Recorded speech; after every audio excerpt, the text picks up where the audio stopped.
कुन यो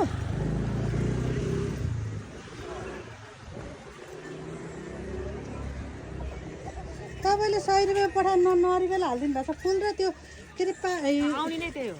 यो अनि फुल मात्रै कस्तो त्यो अरू केही लिएर आएको खानु एउटा चुन्द्री सानो चुन्द्री भएर हुन्छ त्यो नयाँ हो नि त खाउन बस्नु भयो कि हो तपाईँ रिटर्न सामान हुन्छ नि त दिदी रिटर्न सामान के रिटर्न सामान माथि त मन्दिरबाट रिटर्न ल्याएको सामान हुन्छ त्यो यहाँ हेर्नु यहाँ 100 रुपियाँको सामानै त्यही छ सबै कुरा छ नरिवल एउटा लिनु त 100 रुपियाँ घटी पाउँदैन तपाईँले त्यही त 100 रुपियाँ दिए होइन तपाईँले मैले 100 रुपियाँ दिए होइन नरिवल खोइ त नरिवल आउँदैन 100 मा 100 लानु के भयो आउँछ देखाउनु त तपाईँको मलाई अहिले देखाउनु त फेरि अघि लगेन भाइले त्यही त्यति एउटा चुन्नी आउँछ धुप आउँछ फुलपाती आउँछ अब त्यसै जौतिल चामल आउँछ कहाँ थियो त जाउँ त्यो चामल कहाँ थियो त ओ भाइ आउँदैन थिएन कहाँ थियो ल उयो फोटो ल हेर्नु ल हेर्नु